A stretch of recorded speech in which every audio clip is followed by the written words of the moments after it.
पुराने जमाने की बात है। एक राजा था, उसके 7 लड़के थे। 6 का विवाह हो चुका था, 7वां बेटा अभी कुंवारा था। एक दिन वह महल में बैठा था कि उसे बड़े जोरों से प्यास लगने लगी। उसने इधर उधर देखा तो सामने से उसकी छोटी भाभी आती दिखाई दी। उसने कहा, भाभी जी, मुझे एक गिलास पानी दे दो। महल में इतने नौकर चाकर होते हुए भी सबसे छोटे राजकुमार की ये हिम्मत कैसे हुई? भाभी मन ही मन खिंच उठी। उन्होंने व्यंग्य भरे स्वर में कहा, तुम्हारा इतना ऊंचा दिमाग है तो जाओ रानी पद्मिनी को ले आओ। राजकुमार ने यह सुना तो उसका पारा एकदम चढ़ गया और बोला, जब तक मैं रानी पद्मिनी को नहीं ले आऊंगा इस घर का अन्न जल ग्रहण नहीं करूंगा। बात छोटी थी लेकिन उसने उग्र रूप धारण कर लिया। रानी पद्मिनी कोसों दूर रहती थी, वहां पहुंचना आसान नहीं था, किंतु राजकुमार तो संकल्प कर चुका था और वह पत्थर की लकीर के समान था। उसने तत्काल वजीर के लड़के को बुलाया और उसे सारी बात बताकर 2 घोड़े तैयार करवाने को कहा।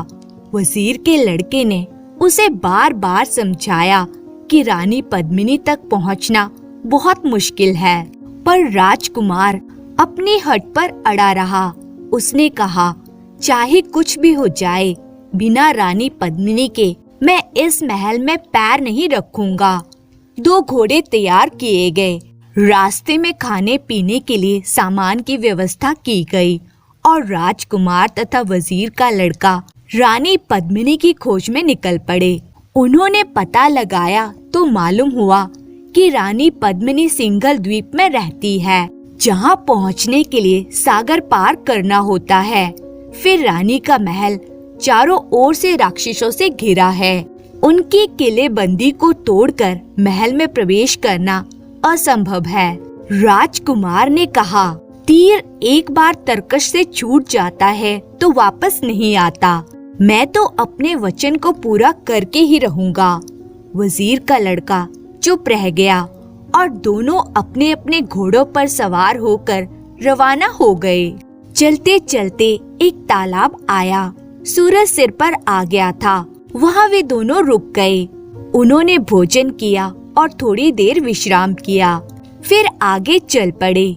आगे एक बड़ा घना जंगल था। दोनों उस जंगल में घुस गए। जैसे बताया था उन्होंने वैसा जंगल पाया। सारे जंगल में अंधियारी रात का सा अंधेरा फैला था। वे लोग बड़ी सावधानी से आगे बढ़ रहे थे। बहुत से जानवर उनके पास से गुजरे, पर वे उतने खूंखार नहीं थे। घोड़ों को देखकर रास्ते से हटते चले गए। वे लोग पल भर को भी नहीं रुके। उन्हें पता नहीं चल पा रहा था कि वे कितना जंगल पार कर चुके हैं। रात में उन दोनों ने हिम्मत नहीं हारी।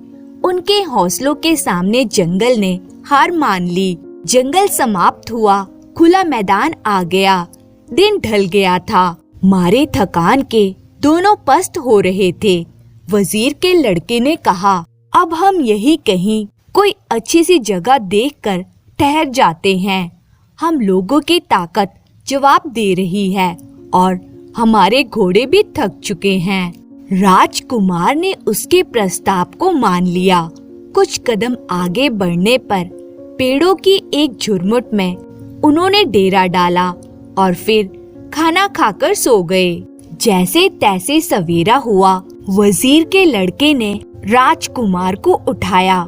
फिर वो दोनों आगे बढ़ चले। चलते चलते काफी समय हो गया। आगे उन्हें एक नगर दिखाई दिया।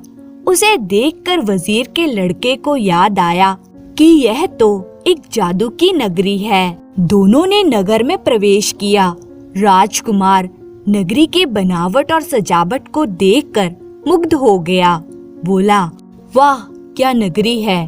अपने अपने घोड़ों पर सवार दोनों नगर के भीतर बढ़ते गए।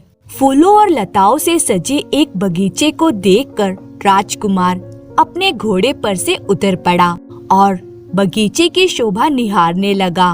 तभी सामने के घर से एक बुढ़िया दौड़ी आई राजकुमार से लिपटकर फूट फूट कर रोने लगी। बुढ़िया का रोना रुका तो वह बोली, मेरे बेटे, तुम कहाँ चले गए थे? राजकुमार बहुत चक्का सा रह गया। आखिर ये माजरा क्या है? राजकुमार को उस पर दया आ गई। बोला, तुम चाहती क्या हो? बुढ़िया बोली, थोड़ी देर के लिए मेरे घर के भीतर चलो। इतना कहकर उसने राजकुमार का हाथ पकड़ लिया। अपना पीछा छुड़ाने के लिए राजकुमार उसके घर जाने को तैयार हो गया। वजीर के लड़के ने वहां जाने से मना किया, पर वह नहीं माना। उसने वजीर के लड़के से कहा, तुम यहीं रुको, मैं अभी आता हूँ। इतना कहकर वह बुढ़िया के साथ उसके घर में चला गया। बुढ़िया जादूगिरनी थी। उसने घर के भीतर जाकर राजकुमार को मक्खी बना दिया। मक्खी सामने की दीवार पर जाकर बैठ गई। बुढ़िया ने जादू के जोर पर अपना यह रूप बना लिया था। अब वह अपने असली रूप में आ गई और राजकुमार को भी मक्खी से उसके असली रूप में ले आई। वह हंसते हुए बोली, बहुत दिनों में तुम जैसा आदमी मिला है। राजकुमार हैरान रह गया। कहाँ गई वह बुढ़िया जो उसे वहाँ ले आई थी? उसकी जगह ये सुंदर युवती कहाँ से आ गई? आश्चर्य से राजकुमार कभी उस युवती को देखता, कभी घर को। राजकुमार की ये हालत देखकर युवती जोर से हंस पड़ी और बोली, घबराते क्यों हो? मैं तुम्हारा कुछ भी नहीं बिगाड़ूंगी। आओ मेरे साथ चौपड़ खेलो। राजकुमार ने दुखी होकर कहा, मैं यहाँ रुक नहीं सकता। युवती ने कहा, क्यों? राजकुमार ने उसे सारी बात बता दी और बोला, मुझे जल्दी से जल्दी सिंहल द्वीप पहुंचकर रानी पद्मिनी से मिलना है। युवती बोली, पर तुम वहां पहुंचोगे कैसे? अगर किसी तरह पहुंच भी गए तो रानी पद्मिनी से मिल नहीं सकते। राजकुमार ने कहा, मुझे हर हालत में अपनी इच्छा पूरी करनी है। यदि मेरा प्रण पूरा नहीं हुआ तो मैं अपनी जान दे दूंगा। युवती करुणा से भरकर बोली, उसकी नौबत नहीं आएगी। मैं तुम्हें एक काला और एक सफेद बाल देती हूँ। काले बाल को जलाओगे तो पिशाचों की फौज आ जाएगी और सफेद बाल जलाओगे तो देवों की फौज आ जाएगी। वे तुम्हारी हर तरह से मदद करेंगे। जो कहोगे वही करेंगे। अब तुम्हें मेरी एक शर्त माननी होगी। वह क्या? आज की रात तुम्हें मेरे साथ चौपड़ खेलना पड़ेगा। राजकुमार राजी हो गया। रात भर उसके साथ चौपड़ खेलता रहा। उसने युवती को बार बार हराया, पर हार कर भी युवती व्यथित नहीं हुई। उसे पता चल गया कि राजकुमार की बुद्धि कितनी प्रखर है। सवेरे होने से पहले युवती ने उसे एक डिब्बे में 2 बाल दिए और बोली, जाओ, रास्ता कठिन जरूर है पर सफलता मिलेगी। उसने बड़े प्यार से राजकुमार को विदा किया। सहसा उस युवती के घर का दरवाजा खुला और राजकुमार बाहर आता दिखा तो वजीर का लड़का अपनी आंखों पर विश्वास नहीं कर सका।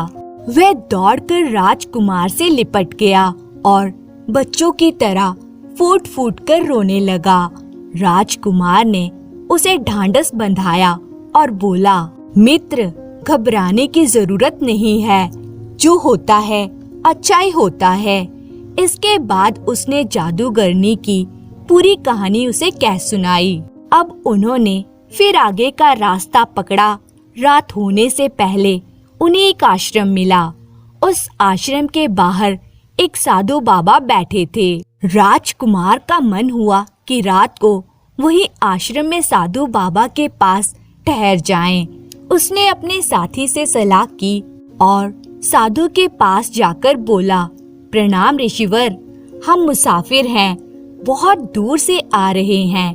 यदि आपकी अनुमति हो तो रात को यहाँ ठहर जाएं, सवेरे चले जाएंगे।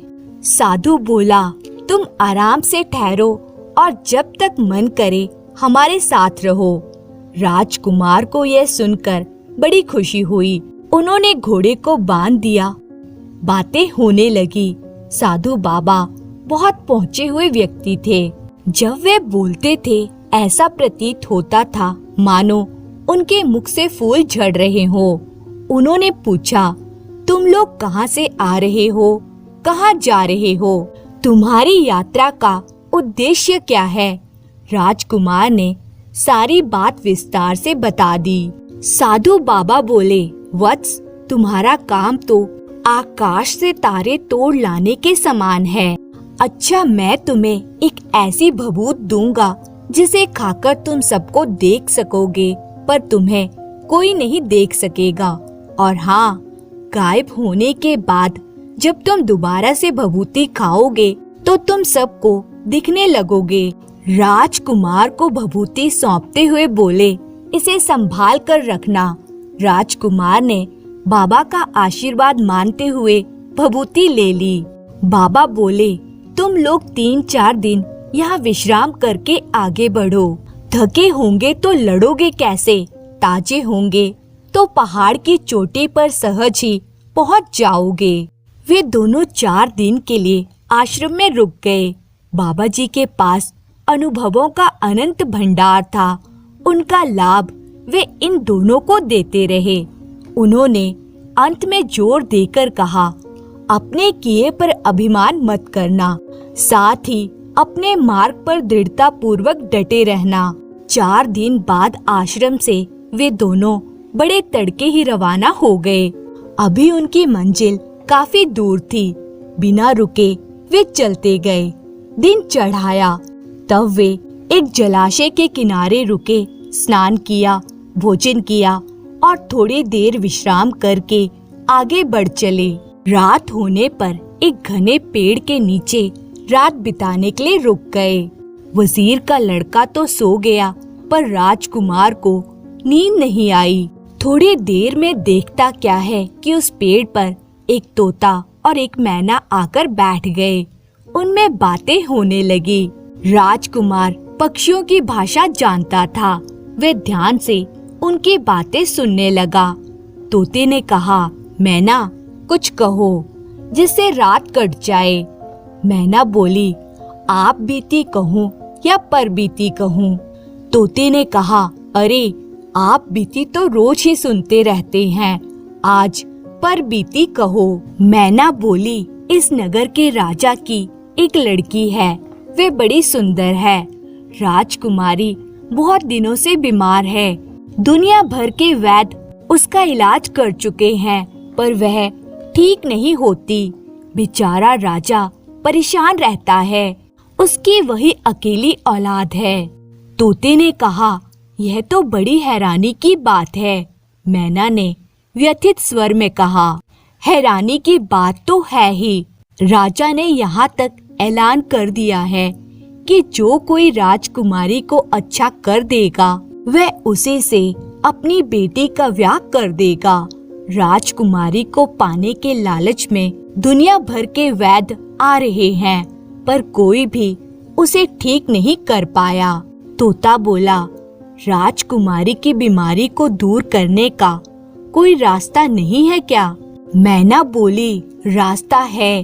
अगर इस पेड़ की जड़ ले जाए और उसे घिसकर पानी में मिलाकर राजकुमारी को पिला दें, तो वह रोग से मुक्त हो जाएगी। यह कहकर मैना मौन हो गई और तोता भी कुछ नहीं बोला। पर राजकुमार उठा और उसने अपने भाले से एक और मिट्टी खोदकर पेड़ की थोड़ी सी जड़ काट ली और आकर अपने बिस्तर पर लेट गया। सवेरा हुआ, दोनों मित्र उठे और तैयार होकर आगे बढ़ चले। आगे उन्हें वही नगर मिला जिसकी चर्चा मैना ने की थी। शहर में बार बार मुनादी हो रही थी कि राजकुमारी को जो भी अच्छा कर देगा, राजा उसके साथ राजकुमारी को ब्याह देगा और अपना आधा राज्य दे देगा। राजकुमार ने अपना घोड़ा महल के फाटक की ओर बढ़ा दिया। फाटक पर जब चौकीदार ने उसे रोका तो उसने कहा, मैं राजकुमारी का इलाज करूंगा। राजकुमार को राजा के सामने पेश किया गया। राजा ने कहा, बड़े से बड़े वैद्य इसका इलाज कर गए हैं, पर मेरी प्यारी बेटी को कोई भी ठीक नहीं कर सका। राजकुमार कुछ नहीं बोला। उसने थोड़ा सा पानी लेकर उसमें जड़ को घिसा और बेहोश पड़ी राजकुमारी के होठों पर लगा दिया। होठों पर पानी लगते ही राजकुमारी के बदन में कुछ हलचल हुई। राजकुमार ने फिर थोड़ा पानी उसके मुंह में डाला तो थोड़ी देर में राजकुमारी ने आंखें खोल दी। यह देखकर राजा का रोम रोम पुलकित हो गया। उसने राजकुमार को सीने से लगा लिया। कुछ ही देर में राजकुमारी उठकर बैठ गई और चलने फिरने लगी। अपनी शर्त के अनुसार राजा ने कहा, अब तुम मेरी बेटी को और आधे राज्य को ग्रहण कर सकते हो। राजकुमार ने राजकुमारी के अच्छे हो जाने पर प्रसन्नता करते हुए राजा को अपनी प्रतिज्ञा बता दी। सुनकर राजा ने कहा, कोई बात नहीं, तुम अपनी प्रतिज्ञा पूरी करके लौटो तो बेटी को साथ ले जाना और मन हो तो यही राज करना। राजकुमार को बड़े मान सम्मान के साथ विदा देते हुए राजा बोले, यहाँ से 10 कोस दूर पश्चिम में एक बाबा गुफा में रहते हैं, तुम उनसे मिलते जाना, वह जरूर तुम्हारी मदद करेंगे। राजकुमार और वजीर के लड़के ने उसी दिशा में प्रस्थान किया। 10 कोस पर उन्हें वही गुफा मिल गई। उसमें बाबा ध्यान में बैठे हुए थे। राजकुमार घोड़े से उतरकर उनके पास गया और उन्हें प्रणाम करके सामने खड़ा हो गया। थोड़ी देर में बाबा जी ने आंखें खोली। जिज्ञासा भाव से कहा, कैसे आए हो? राजकुमार ने सारा हाल सुनाकर कहा, राजा ने कहा था कि मैं आपके दर्शन करूं। बाबा बड़ी आत्मीयता से बोले, वत्स, तुमने काम बड़ा कठिन और जोखिम भरा उठाया है। अब तुम सिंहल द्वीप के पास पहुंच गए हो, लेकिन वहां पहुंचने के लिए तुम्हें महासागर पार करना होगा। वे कैसे करोगे?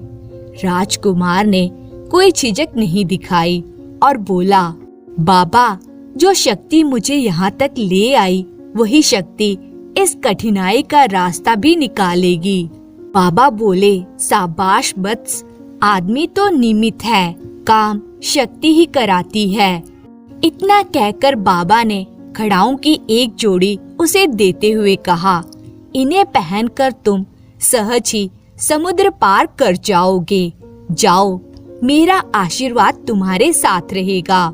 राजकुमार ने बाबा के चरणों में सिर रखा और फिर बाबा ने उसे आशीर्वाद देकर विदा किया। घोड़े पर सवार होकर वे दोनों आगे बढ़ चले। राजकुमार वजीर के लड़के से बोला, मित्र, आगे की लड़ाई अब मुझे अकेले ही लड़नी पड़ेगी। जब तक मैं लौटकर नहीं आऊं, तुम यहीं रुके रहोगे। वजीर का लड़का हतप्रभ हो गया। ये कैसे होगा? अकेले राजकुमार कैसे उस किले को फतेह कर सकेंगे? जब उसने राजकुमार से अपनी आशंका व्यक्त की तो राजकुमार ने उसे धीरज बांधते हुए कहा, मित्र, तुम चिंता मत करो, आगे के लिए मेरे पास साधन हैं। फिर इधर उधर की बातें करते हुए वे दोनों आगे बढ़ते चले गए। दिन भर चलने के बाद अंत में उन्हें दहाड़ता सागर सामने दिखाई पड़ा। तट पर पहुंचकर दोनों घोड़े से उतर गए और सागर के विशाल जल राशि को देखने लगे। अगले दिन प्रातः प्रस्थान करने का निश्चय किया। बड़ी तड़के उठकर राजकुमार ने अपने घोड़े को खूब प्यार किया। वजीर के लड़के के बहते आंसुओं को पोंछकर उसे सीने से लगाया और सूर्य की प्रथम किरण के फूटते ही पैरों में खड़ाऊं पहनकर सागर के तट पर जा खड़ा हुआ।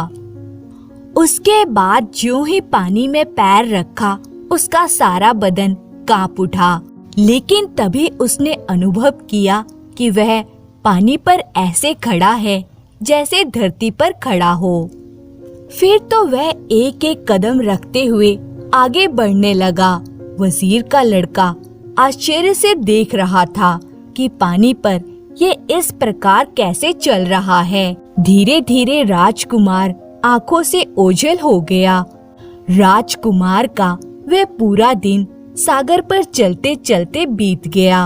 राजकुमार को समुद्र का अंत दिखाई नहीं दे रहा था। पूरा दिन और पूरी रात उसने चलते चलते बिताई। अगला दिन आया तब उसे सागर का किनारा दिखाई पड़ा। वही था सिंहल द्वीप जिसमें रानी पद्मिनी रहती थी। उसे पाने के लिए वह घर से निकला था। राजकुमार ने दूर से ही देखा कि काले काले खूंखार राक्षस द्वीप की रक्षा के लिए खड़े हैं। राजकुमार ने भभूत की डिब्बी खोली और एक चुटकी भभूत मुंह में डाल ली। वह बेधड़क राक्षसों के बीच पहुंच गया। राक्षस बड़े ही डरावने थे। राजकुमार उन सबको देखकर सकपका रहा था। हालांकि उसे पता था कि कोई भी उसे देख नहीं पा रहा था। राजकुमार ने निश्चय किया कि वह पहले शहर का एक चक्कर लगा लेगा। शहर को समझकर फिर आगे का कार्यक्रम तय करेगा। वह शहर में खूब घूमा। पद्मिनी के महल पर भी गया, किंतु उसे लगा कि जोर जबरदस्ती से महल में घुसना असंभव है। उसके लिए कुछ और सोचना होगा। नगर इतना सुंदर और कलापूर्ण था कि वह अपने को भूल गया। राजकुमार यह शहर देखकर मंत्रमुग्ध हो गया था। उसे लग रहा था कि जैसे वह इंद्रपुरी में पहुंच गया हो। वह घूमता रहा। अब राजकुमार ने आगे क्या करना है इस बारे में सोचा। सोचते सोचते उसने काला और सफेद बाल निकाला। पहले उसने काला बाल जलाया। उस बाल का जलना था कि राक्षसों की फौज आकर खड़ी हो गई। उसने उन्हें आदेश दिया कि पहरे के राक्षसों को खत्म कर दो। देखते ही देखते सारे राक्षस धराशायी हो गए। उसने थोड़े से राक्षसों को रोककर शेष को विदा कर दिया। इसके पश्चात उसने सफेद बाल जलाकर देवों को बुलाया। उसने उनसे कहा, समुद्र के किनारे हीरे जवाहरात तथा नाना प्रकार के आभूषणों से भरा एक जहाज खड़ा कर दो। पलक झपकते ही एक बड़ा ही सुंदर जहाज खड़ा हो गया। उसमें हीरे जवाहरात भरे थे और तरह तरह के आभूषण थे। यह सब होते ही नगर भर में खबर फैल गई कि परदेश से एक बहुत बड़ा सौदागर आया है और उसके पास बेशकीमती आभूषणों का भंडार है। यह खबर उड़ती उड़ती राजमहल में पहुंची। पद्मिनी ने यह सब सुना तो उस व्यापारी को राजमहल में लाने का आदेश दिया। तुरंत पद्मिनी के दूत व्यापारी बने राजकुमार के पास पहुँचे और पद्मिनी का संदेश उसे कह सुनाया। राजकुमार तो यही चाहता था। वह पद्मिनी से मिलने महल में पहुंचा। पद्मिनी एक सजे धजे कक्ष में मौजूद थी। राजकुमार जैसे ही कक्ष में पहुंचा तो देखता ही रह गया। पद्मिनी ने उसे बैठने का संकेत किया और पूछा, तुम कहाँ से आए हो? राजकुमार एकटक उसकी ओर देखते हुए बोला, मैं स्वर्ण भूमि से आया हूँ। पद्मिनी बोली, वहाँ क्या करते थे? राजकुमार बोला, जी मैं हीरे जवाहरात का व्यापारी हूँ। पद्मिनी बोली, तो तुम क्या कुछ आभूषण लाए हो? राजकुमार बोला, जी हाँ रानी जी। फिर राजकुमार ने कुछ आभूषण दिखाने शुरू कर दिए। पद्मिनी एक एक आभूषण को हाथ में लेकर अपने शरीर से लगाकर शीशे में देखती कि कैसा लग रहा है और जो उसे पसंद आता उसे एक और रख देती। कभी कभी वह राजकुमार की सलाह भी ले लेती। पद्मिनी इन आभूषणों को देखकर चकित रह गई। ऐसे आभूषण उसने पहले कभी नहीं देखे थे। उनमें से उसने ढेर सारे आभूषण पसंद कर लिए। जब वे उन्हें लेने लगी तो उसने देखा कि वे आभूषण अधूरे हैं। जोड़ीदार आभूषणों में अधिकांश एक एक थे। पद्मिनी बोली, यह क्या? राजकुमार बोला, अभी तो जहाज पर आभूषणों का भंडार पड़ा है। मैंने सोचा कि आप जब अपनी पसंद पूरी कर लेंगे तब उनकी जोड़ियां पूरी कर दूंगा। पद्मिनी ने खिंचकर कहा, ये तुमने क्यों सोचा? राजकुमार बोला, इसलिए कि मेरी इच्छा थी कि आप एक बार आभूषणों के सारे भंडार को देख लें। अगर आपको आपत्ति ना हो तो एक बार स्वयं जहाज पर जाकर पूरे भंडार को देख लें। और पद्मिनी जहाज पर जाने के लिए राजी हो गई। नियत समय पर पद्मिनी जहाज पर आई। वहाँ आभूषणों का भंडार था। उन्हें देखने में पद्मिनी इतनी लीन हो गई कि वह समय को ही नहीं अपने आप को भी भूल गई। काम निपटा कर जाने को हुई तो राजकुमार ने कहा, आप जाओगी कहाँ और कैसे? पद्मिनी चकित होकर बोली, क्यों? राजकुमार बोला, क्यों क्या? देखती नहीं हो क्या? जहाज चल रहा है और हम किनारे से बहुत दूर निकल आए हैं। मारे गुस्से के पद्मिनी का चेहरा तमतमा उठा और बोली, तुमने मेरे साथ छल किया है, इसकी तुम्हें सजा मिलेगी। राजकुमार हंस पड़ा और बोला, पद्मिनी जी, हम सिंहल द्वीप की सीमा से बहुत दूर निकल आए हैं। पद्मिनी के चेहरे का रंग फीका पड़ गया। राजकुमार ने कहा, घबराओ नहीं, मैं राजगढ़ का राजकुमार हूँ। इसके बाद उसने पद्मिनी को शुरू से लेकर आखिर तक की सारी कहानी सुनाई। फिर बोला, तुम्हें पाने के लिए मुझे बड़े पापड़ बेलने पड़े हैं। उसकी कहानी सुनकर पद्मिनी अब राहत महसूस कर रही थी और फिर बोली, मेरे लिए इतना कपट करने की क्या जरूरत थी? राजकुमार बोला, कपट नहीं किया होता तो क्या तुम राजी से आ जाती? पद्मिनी ने इसका उत्तर नहीं दिया, पर जो होना था वह हो चुका था। जहाज तेजी से आगे बढ़ते जा रहा था। जब जहाज किनारे आकर लगा तो राजकुमार ने देखा कि वजीर का लड़का वहां उपस्थित था। राजकुमार ने पद्मिनी से उसका परिचय कराते हुए कहा, ये मेरा साथी है। सागर की यात्रा आरंभ करने तक सुख दुख में इसने मेरा बराबर साथ दिया था। इसने बराबर मेरा साथ दिया। वजीर का लड़का पद्मिनी को देखकर गदगद हो गया। उस दिन वहीं रहने के लिए उसने एक भवन की व्यवस्था की हुई थी। अगले दिन राजकुमार ने कहा, पद्मिनी, अब हम एक बाबा के आश्रम में चल रहे हैं। जिन खड़ाओं को पहनकर मैंने सागर पार किया था वे उन्होंने ही दिए थे। रात होने तक वे आश्रम में पहुंच गए। बाबा कई दिनों से उनकी राह देख रहे थे। बाबा ने बड़े प्यार से कहा, तुम लोग बड़ा सफर करके आए हो, थक गए होंगे, कुछ खा पी लो और आराम से सो जाओ। आश्रम में मेहमान एक दिन रहना चाहते थे। बाबा के प्रेम ने उन्हें 4 दिन रोक लिया। वहाँ के वातावरण में पद्मिनी का मन इतना रम गया। बाबा का आशीर्वाद लेकर वे तीनों आगे बढ़ चले। बाबा के आश्रम से निकलते ही अचानक राजकुमार को उस राजकन्या का ध्यान आया जिसे उसने पेड़ के जड़ से रोक मुक्त किया था। राजकुमार ने अपने घोड़े को उसी नगर की ओर मोड़ दिया। वजीर का लड़का अब राजगढ़ की ओर बढ़ चला ताकि वह राजकुमार और पद्मिनी का स्वागत कर सके। कुछ समय में राजकुमार और पद्मिनी उस नगर में पहुंच गए। राजा राजकुमार के आगमन से बहुत आनंदित हुए।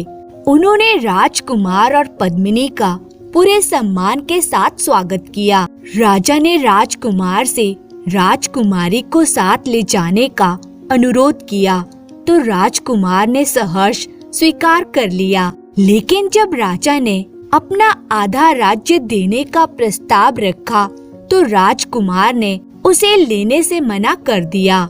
राजकुमार ने एक दिन वहां ठहरकर राजा का आतिथ्य स्वीकार किया और अगले दिन पद्मिनी और राजकुमारी को साथ लेकर राजगढ़ की ओर रवाना हो गया। उनका अगला पड़ाव अब भभूत वाले साधु बाबा के यहाँ था। अब वे सभी आश्रम के नजदीक पहुँच गए थे। बड़ी आत्मीयता से साधु बाबा ने आश्रम में उनका स्वागत किया। आश्रम में वे 3 दिन रहे। उस धर्मालय को छोड़कर जाने का उनका मन नहीं हो रहा था, पर राजगढ़ का मार्ग राजकुमार की राह देख रहा था। उन्होंने बाबा से आशीर्वाद लिया और आगे बढ़ते चले गए। काफी चलने पर वे जादुई नगरी के पास पहुँचे तो वे सब जादूगरनी के घर पर गए। जादूगरनी राजकुमार को देखते ही दौड़कर उसके पास आ गई। उसका चेहरा खिल रहा था और वे बोली, मैं कब से तुम्हारी राह देख रही थी। फिर उसने पद्मिनी की ओर देखकर कहा, वाह, यही है पद्मिनी जी, आओ बहन, अपने घर में आओ। फिर उस युवती ने उन्हें अच्छे अच्छे पकवान खिलाए और फिर सब लोगों ने वही रात गुजारी। अगले दिन सुबह जल्दी उठकर वे अपने आगे के सफर की ओर बढ़ चले। युवती ने आंसू भरी आंखों से उन्हें विदा किया। अब राजकुमार अपने राज्य की सीमा में पहुंच गए थे। वजीर का लड़का पहले पहुंच गया था। उसने उनके स्वागत की अच्छे से तैयारी कर ली थी। राजकुमार ने जैसे ही महल में पद्मिनी के साथ प्रवेश किया, महल में चारों तरफ बाजे बजने लगे, फूल बरसने लगे। उनका खूब अच्छे से स्वागत किया गया। राजा ने राजकुमार की बहादुरी की प्रशंसा की। छोटी भाभी को राजकुमार के सामने आने में थोड़ा संकोच हो रहा था। मिलने जुलने से अवकाश मिलने पर राजकुमार स्वयं भाभी के कक्ष में गया और उनके पैर छूकर आशीर्वाद मांगा। दोनों की आंखें बहने लगी। भाभी कुछ कहे उससे पहले ही राजकुमार ने कहा, भाभी, मैं तुम्हारा एहसान कभी नहीं भूल सकूंगा। यदि तुमने मुझे उल्लाहना ना दी होती तो यह हीरे जैसी राजकुमारियां कैसे मिलती। भाभी के मुंह से बस यही निकला, तुमने पद्मिनी को लाकर महल को जगमगा दिया है। शुभ मुहूर्त देखकर राजकुमार के विवाह की तैयारियां की गई। बड़ी धूमधाम से राजकुमार का विवाह संपन्न हुआ। राजकुमार को एक से बढ़कर एक राजकुमारियां मिल गई। प्रजा आनंदित हुई, राजा खुश हुए। धन्यवाद।